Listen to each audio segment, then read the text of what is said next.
반갑습니다. 수능 영어 영역 강사 황인환입니다. 사실은 영상으로 접하든 아니면 현장에서 접하든 결국은 우리가 맞을 수능은 역시나 다가오고 있습니다.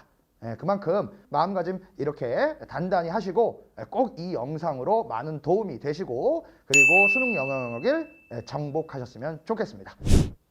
이런 사람이고요. 메가스터디 러셀 대치 강남 분당 센텀 중계 영통 이렇게 수업을 진행을 하고 있고요. 메가스터디 강남 그리고 메가스터디 센텀 부산인데요. 여기에서는 제가 몇 년째 쭉 가장 많은 수강생을 지니고 있는 속된 말로 1타라고 생각하시면 되고요. 그만큼 수업적으로 학생들에게 인정을 받고 관리 능력에 대해서 인정을 받고 그리고 입시 결과로서 증명이 된 강사라고 생각하시면 되겠습니다. 자, 수능 영어 영역에 대해서 12월 3일 날 치러졌죠?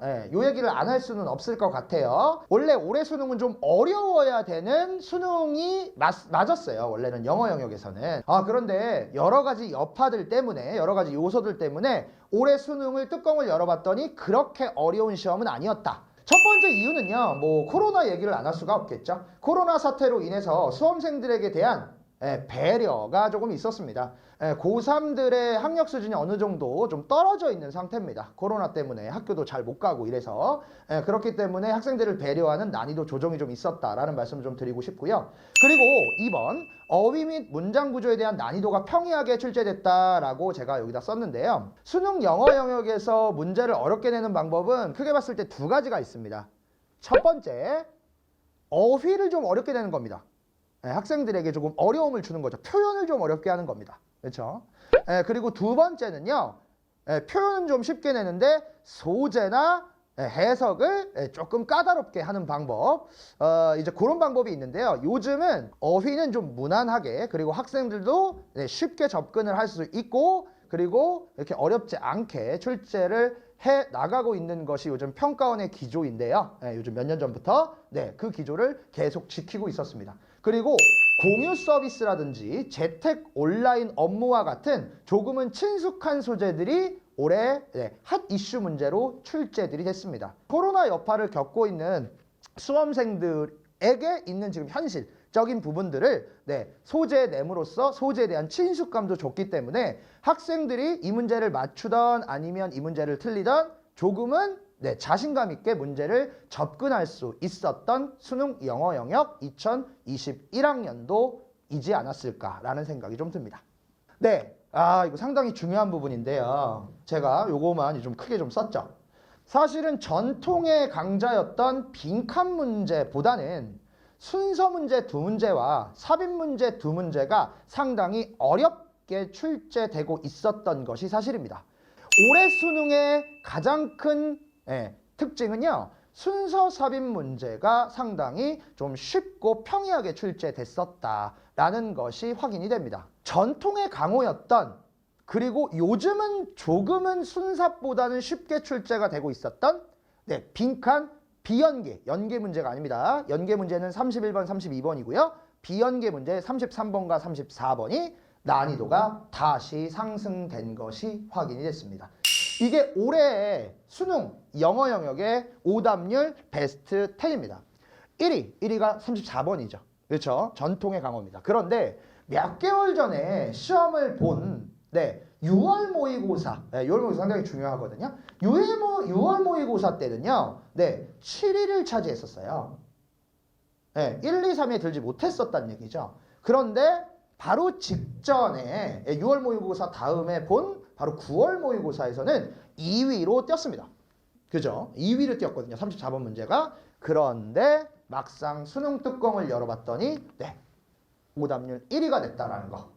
그렇죠. 우리가 상당히 주목해볼 필요가 있고요. 내년 수능을 준비하는 여러 수험생들도 빈칸이 다시 강자가 되고 있구나. 빈칸 연습을 열심히 해야 되겠구나. 라는 생각을 반드시 갖고 접근하셔야 되겠다라는 생각이 좀 듭니다. EBS 연계 얘기를 안 할 수는 없을 것 같아요. 요렇게 EBS 연계가 되는 포인트가 영어 영역이 상당히 큽니다. 현재는 73.4% 정도를 차지하고 있습니다. 즉 절대적이죠. 그만큼 직접 연계가 예년과 똑같이 7문제가 출제됐습니다. 이거 상당히 큰 포인트들이라고 생각하시면 되는데요. 사실은 뭐 예년과 다름없이 그리고 평가원 모의고사와 다름없이 역시나 29번부터 학생들이 제일 어려워하는 포인트거든요. 42번까지를 제일 어려워하거든요. 역시 38번까지 곳곳에 직접 연계 즉 지문을 그대로 갖고 온 지문들을 그대로 7문제나 쓰고 있었다. 그만큼 EBS의 학습이 절대적인 시험이었다라는 것을 확인할 수가 있겠죠. EBS 연계가 많이 나온다는 건 그만큼 난이도는 떨어진다라는 얘기거든요.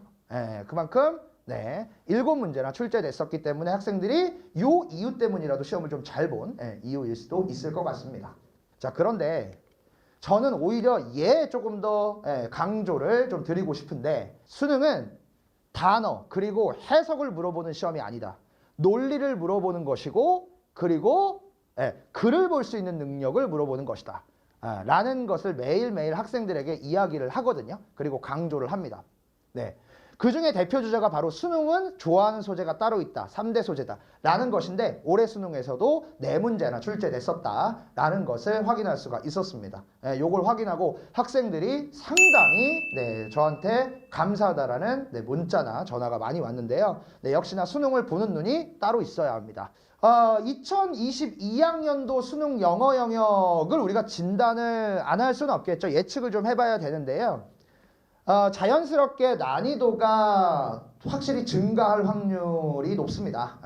올해 수능이 상당히 좀 쉽게 출제가 됐었고요. 그만큼 내년에는 여러 가지 이유 때문에 변별력이 있는 시험이어야 하거든요.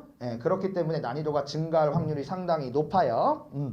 자, 두 번째는요. 코로나 사태로 인해서 재수생들이 급증할 겁니다. 지금 현재 아직 졸업은 안 했지만 올해 수능을 보신 재학생들 고3들의 학력 수준이 상당히 떨어져 있는 상태에서 수능을 지금 치른 상태이기 때문에 아무래도 1년은 더 고생을 해봐야 되겠다. 1년은 더 도전하자라는 친구들이 급격히 예년에 비해서 늘어날 지금 추세입니다. 현재 고등학교 2학년 즉 예비 수험생들도 학력 수준이 상당히 많이 떨어져 있는 상태예요. 학교들을 많이 못 갔기 때문에 그런 상태에서 재수생들과 경쟁해야 한다. 특히 영어 영역에서 상당히 어려운 게임이 될 거예요.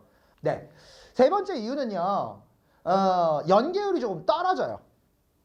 이건 이미 발표가 났습니다. 73%를 유지하고 있었다라고 제가 말씀을 드렸는데 이제 앞으로 다가올 수능부터 50%로 떨어져요. 무슨 얘기냐?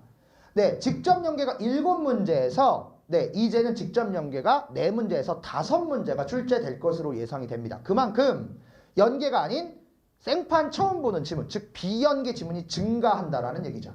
그만큼 실력을 물어보는 진정한 영어 영역의 그 평가 기준이 될 것이다. 그만큼 실력이 필요하다라는 것이 증명될 수능이 될 것입니다. 여기 가만히 보면 진짜 제가 맨날 얘기하는 글을 보는 능력이 필수적이다. 그래서 거시적으로 글을 봐야지 미시적으로 글을 보면 안 된다. 즉 단어와 해석에 목숨 거는 1년이 되시면 안 된다. 수능 영어 영역을 준비하시는 분들은 즉 거시적으로 글을 보고 논리성을 확인하는 그런 1년이 반드시 되어야 한다. 그래야 1등급이라는 우리의 목표를 이룰 수 있다라는 것을 확인할 수 있습니다.